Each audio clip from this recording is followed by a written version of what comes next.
얼마나 많은 사람들이 북한에 혹시 돈을 보내고 있는지 혹시 아세요? 그게 그 대북 송금의 순기능 중에 하나거든요. 이 그렇죠. 한국에서 보낸 돈이 자본주의 머니가 북한에 가서 더는 거거든요. 제도화가 되면 항상 생기는 부작용이 그거를 이제 공식적으로 공격할 수 있는 세력들이 생긴다.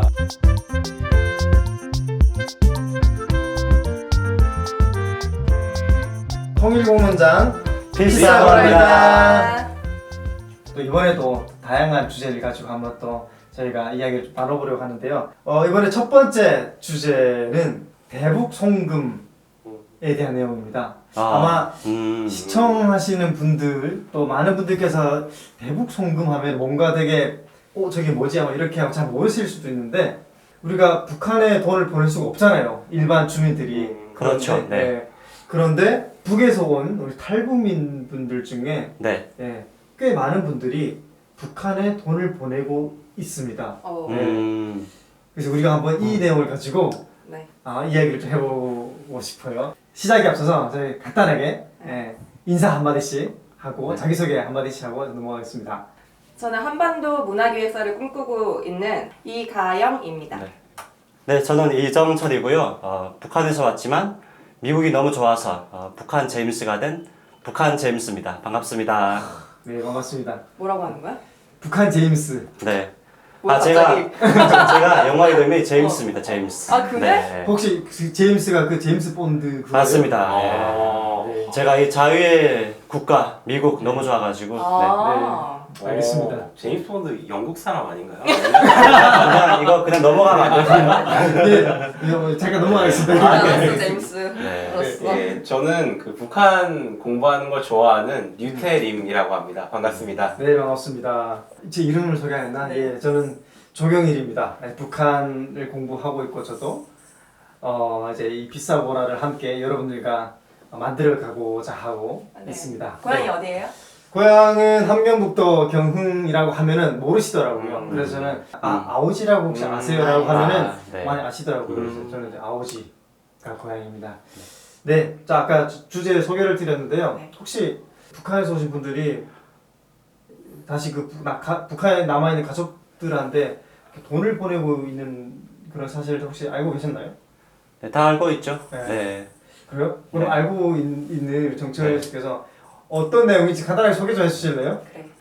이 송금의 유형이 다양한데 일단 한국에 있는 탈북민들이 북한에 있는 가족한테 돈을 보내는 행위인데 먼저 중국에 보내고 중국에 있는 브로커가 다시 북한에 있는 브로커한테 보내면 그걸 최종적으로 그 북한에 있는 가족이 받는 겁니다. 물론 그 중에서 이게 일종의 수수료 네. 그게 좀 떼지는데 한 30%? 네. 30%. 네, 그 정도 뗀다고 듣긴 했었거든요. 네. 혹시 이러한 사실을 두 분은 알고 계셨어요? 예, 어느 정도 알고는 있었습니다. 아, 북한을 공부하시니까. 예. 혹시 가영 씨는 알고 계셨어요? 근데 저는 실제로 북에서 온 친구들이 가족한테 돈 보내는 그런 사례를 많이 봤는데 아. 수수료는 몰랐어. 네네. 그러니까 정철 씨가 얘기했던 것처럼 북한에 직접 계좌로 써줄 수가 없으니까 네네네. 중국 사람에게 보내서 중국 사람이 다시 북한에 뭐 들어가든지 아니면 뭐 돈을 보내주든지 한다는 거잖아요. 근데 수수료 30%는 사실은 조금 30% 여전히 세잖아요. 그러게요. 보통 우리가 은행 금리가 지금 좀 올라서 한 6, 7% 정도인데 네. 30%면은 거의 이제 사채 중에서도 한 8, 9, 6 정도 되는 사채인 것 같아요. 그렇죠. 네. 네. 공식적으로 북한이랑 은행 거래가 안 되잖아요. 근데 이제 보내고 있잖아요. 네. 어떤 생각이 드세요? 저는 그 인도적인 차원에서 네. 성금 문제는 당연히 허용돼야 되는 게 아닌가라는 생각이 들고요. 실제로 이제 박근혜 정부 때 이 남북교류협력법 개정안을 이제 정부 입법으로 냈습니다. 거의 정부 입법에 포함됐던 게 금전 이동의 제도적 보장인데 이게 남북 간에 좀 상업적이지 않은 금전 거래를 합법화시키는 이런 내용들인데 이게 이제 18대 국회 때 이제 내졌다가 또 폐기되고 19대 때 좀 다시 입법을 하겠다라고 예고까지 했는데 그 이후로부터 좀 소식이 없어요. 그래서 이거에 대한 문제는 사실 전 여야 상관없이 다들 어느 정도 인지하고 있다고 생각하는데 다만 이걸 어떻게 실무적으로 풀어 나가느냐에 좀 문제점들이 있기 때문에 보다 좀 더 건설적인 토론이 되려면 이거 실무적으로 어떻게 해결해 나갈까를 좀 입법부나 아니면 행정부에서 좀 더 고민을 해야 될 것 같습니다. 네, 근데 지금 이런 법으로 좀 지원해줘야 된다라는 이야기 나온 이유는 네. 이게 불법이라서 그렇다는 거잖아요. 그렇죠? 이게 그렇- 지금 공식적으로 현행법상 북한에 송금하는 게 불법이잖아요. 그렇죠. 네. 그러니까 정확히 그게 불법인지는 알지 못하겠는데 맞습니다. 예. 불법의 여지가 큰 거죠. 예. 그렇죠. 지금 우리가 그 외국에 돈을 보내려면은 그 외환거래법도 있고, 맞습니다. 네. 금융거래법도 있고 다양한 법들이 있는데 이게 이제 국내랑 또 외국과 교류를 맺었을 경우에 해당되는 건데 북한과는 우리가 어떤 경제적 교류나 국가적 교류가 안 된 상황에서 맞습니다. 법에서 규정하지 않는 범위이기 때문에 네. 현행법상 불법은 이제 맞아요. 네. 불법이라고 해석할 수가 있어요. 그러면은 탈북민들은 그러면 지금 현재 불법을 하고 있나? 라는 생각이 들 수가 있잖아요. 네. 이거 어떻게 해야 될까요? 사실 거기에 좀 네. 반박을 제기하고 싶은 게 네. 이게 북한에 보내는 송금이 국가보안법 그리고 대북제재 그리고 남북교류협력법에 의해서 좀 걸려요. 근데 국가보안법에 의하면은 이게 북한 이 한국에 있는 주민이 반국가 단체한테 뭐 송금을 하거나 그러는 게 불법이거든요. 근데 북한에 있는 가족이 반국가 단체인가? 그게 의문이 드는 거고. 그렇죠. 네. 또 대북제재에 의해서는 뭔가 저희가 북한이 지금 뭐 금전적인 그런 지원을 못 하게 돼 있잖아요. 그런데 인도적인 지원 차원에서는 괜찮다는 얘기입니다.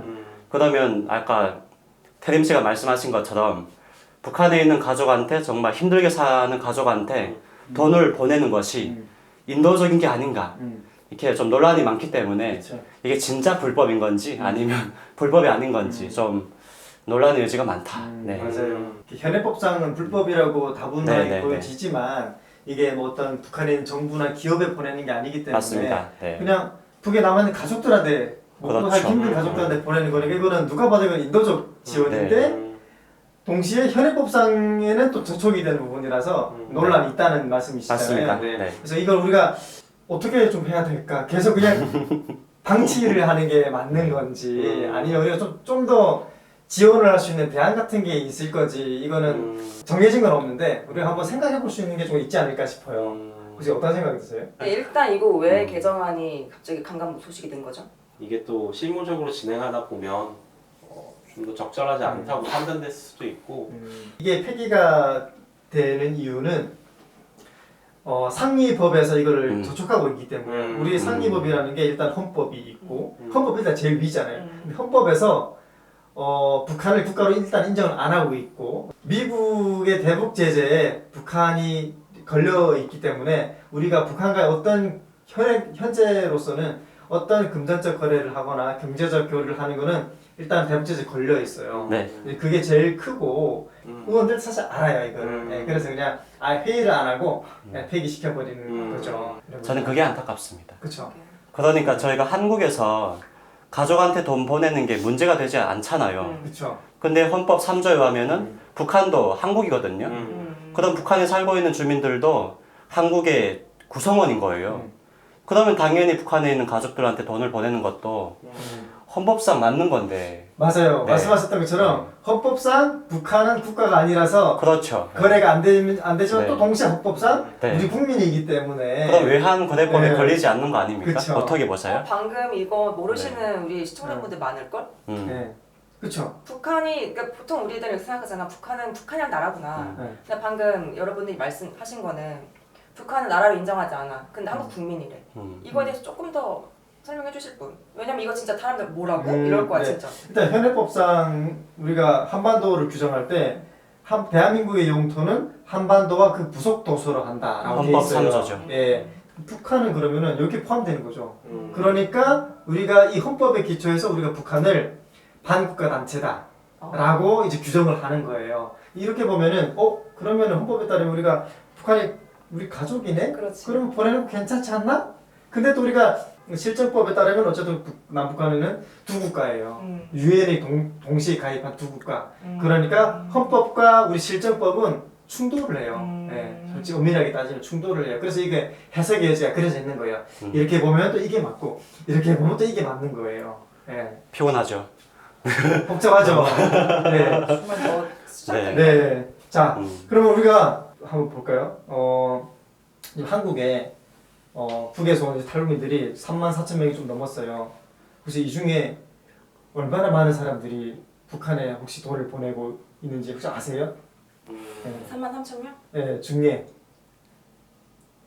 지금 대답한 건데. 전체다. 대답이었군요. 네. 저 질문인 줄 알았잖아요. 네. 진행 잘 하세요. 완전히 알아죠. 네, 이해가 다 쳐다보는데. 네. 정철 씨 좀 아시죠? 잘 알진 못하는데 한 절반 정도? 절반 정도. 제 친구들 얘기 들으면은 만나는 그 탈북민 친구들 중에 한 절반 정도는 다 경험이 있는 것 같아요.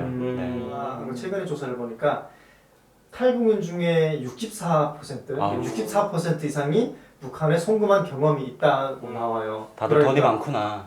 그렇게 생각할 수 있죠. 나 보낼 돈이 없어. 맞아요. 이게 그래서 이렇게 기사에 이런 게 나오잖아요. 탈북민들이 북한에 있는 가족들한테 돈을 보낸다는 기사가 나와요. 그러면 댓글이 달리니까 그거예요. 북한에 보낼 돈이 있다고? 첫째는 어떻게 보내지? 이게 첫 번째고 두 번째는 그렇게 돈이 많아? 그럼 우리 지원하지 말아야지. 이렇게 되는 거예요. 근데 말씀하셨던 것처럼 북에 돈을 보내는 탈북민들이 돈이 많아서 보내는 게 아니잖아요. 아니죠. 네. 되게 간절하니까 그치. 가족이 굶어 죽고 있는데 그거 안 보낼 수가 없잖아요. 여기서 우리가 단돈 50만 원만 보내도 북한에서는 그게 엄청 큰 돈이에요. 엄청 큰 돈이죠. 네. 네. 사업 자금이 되는 거죠. 미천이 그쵸. 되는 거예요. 네. 근데 신기한 거는 북한 당국이 있잖아요. 이 탈북민들이 가족들이 보내주는 돈을 가지고 먹고 살잖아요. 상식적으로 북한 당국에서는 그걸 규제해야 될 거 아니에요. 네, 근데 안 하는 분위기예요. 왜 그러냐면 북한 당국에서는 어쨌든 자기 인민들을 먹여 살려야 되잖아요. 그런데 네. 자기들은 배급을 줘야 되는데 배급을 못 주잖아요. 그러니까 그 외부에서 들어오는 자금으로 먹고 살게 해주는 거를 허용해 주는 거예요. 그러니까 눈 감아주는 거야. 그럴 거면 그냥 개방하지. 그러니까요. 그럴 거면 개방하지 차라리. 그러니까 이게 북한에서는 실제로 그 내부적으로 이렇게 지시를 내린 거예요. 그래 가족들의 도움을 받고 사는 사람들 특별하지 않으면은 그렇게 강하게 규제하지 말자라는 그런 내부적 오더가 있는 거예요. 그게 그 대북 송금의 순기능 중에 하나거든요. 그렇기도 이 하죠. 한국에서 보낸 돈이 자본주의 머니가 북한에 가서 도는 거거든요. 북한에 있는 가족들한테 우리가 오히려 돈을 더 많이 보내주는 게 그래. 북한 사람들의 삶을 변화시키고 어쩌면 그 사람들의 마음, 동기도 변화시킬 수 있는 강력한 무기가 된다. 맞습니다. 네. 이거는 실제로 그렇게 작동이 되거든요. 대북 제재에 의하면은 그 해외에 있는 북한 노동자들 다 추방했잖아요. 그 이유가 노동자들이 받는 임금의 90% 이상을 국가에 바쳐야 되는 거예요. 맞아요. 그러면은 이 대북 제재 주장이 먹히는 거죠. 대부분의 자금이 국가의 뭐 무기 개발 거기에 쓰인다. 근데 탈북민이 보내는 송금은 대부분 다 그 가족이 받는 거예요. 그렇죠. 국가가 받는 게 아니고 그런 데서 차이가 있기 때문에 이거 맞아요. 좀 더 네. 그러면은 어쨌든 탈북민들이 북한 가족들에게 보내주는 것은 굉장히 순기능을 하고 어쩌면 북한에 살고 있는 주민들의 삶을 바꾸는 굉장히 키거든요. 왜냐면 총알은 사람을 바꾸지 못해도 돈은 빵은 사람을 바꾸거든요. 부러워한대요. 네. 야 니네 가족이 한국에 있다지. 그치. 돈 보내니까. 네. 갑자기 이렇게 못 살던 사람이 이렇게 뭐 자전거도 사고 옷도 맞아. 이뻐지면은 부러워하는 거예요. 맞아. 네. 한 결론을 하나 도출해낼 수가 있는데 어쨌든 북에 있는 가족들에게 돈을 보낼 수 있다면 장려를 해주는 게 좋겠다라는 거잖아요. 그럼 우리가 이거를 합법화를 할 수 있는 방법은 또 뭐가 있을까? 여기 연구자분이 계시니까. 좀 합법화 안 시키는 게 오히려 나을 안 수도 시키는 게 있겠다라는 오히려. 생각이 드는 게 대북 송금을 정부에서 한 거에 대해서 논란이 되게 많잖아요. 맞아요. 제도화가 되면 항상 생기는 부작용이 그거를 이제 공식적으로 공격할 수 있는 세력들이 생긴다는 생각이 들거든요. 그리고 또 그 공격하시는 분들도 나름의 논리가 있기 때문에 제도화 시키려는 행위 자체가 어떻게 보면 또 하나의 다른 정쟁을 만들고 그리고 이게 아무래도 개인 간의 송금이다 보니까 어떻게 보면 이제 북한에서 오신 분들을 좀 집단화시켜서 공격하는 그런 현상으로 좀 이어질 수도 있겠다. 아까 그 정철님께서 말씀하셨나? 그 좀 이렇게 누리꾼들의 반응을 보면 이 사람들 돈 많네? 약간 이런 반응을 보였다고 했잖아요. 근데 그게 좀 제도화 돼가지고 뭔가 이렇게 수치화되면 오히려 저는 역효과가 더 많을 것 같습니다. 그래서 원래 기존에는 이걸 좀 제도화 시켜서 좀 더 수수료를 또 덜 내고 좀 더 편하게 송금할 수 있는 방법이 있으면 좋겠다라는 생각이 들었는데 이 얘기 나누면서 조금 생각이 바뀌었습니다. 차라리 이대로 놔두는 것도 괜찮지 않나? 이런 의견에 대해서 어떻게 생각하세요? 저는 일단 탈북민이니까 네. 북한에 가족이 있고 네. 그러면 법적인 테두리 안에서 이런 행위가 할 수 있는 게 좋죠. 왜냐하면 이 국가보안법 자체가 좀 논란의 소지가 많기 때문에 뭔가 지금이야 뭐 이런 좀 위법적인 소지가 있는 이 송금을 눈 감아주고 있었지만은 나중에 정말 문제 삼으려고 하면은 또 문제 삼을 수 있는 거니까 좀 향후 뭐 탈북민의 안전이나 아니면 북한에 있는 탈북민의 가족을 위해서라고 한다면 좀 법적인 테두리 안에 넣어두는 게 맞죠. 네. 북한에 남아있는 가족들에게 돈을 보내는 이 탈북민들이 많은데 그들이 절대 돈이 많아서도 아니고 사실 먹고 살기 힘들잖아요. 여기서도 맨땅에 헤딩을 하는데 그럼에도 남아있는 가족들한테 돈을 보내는 이유는 그들이 정말 살기 어려워서 보내는 거거든요.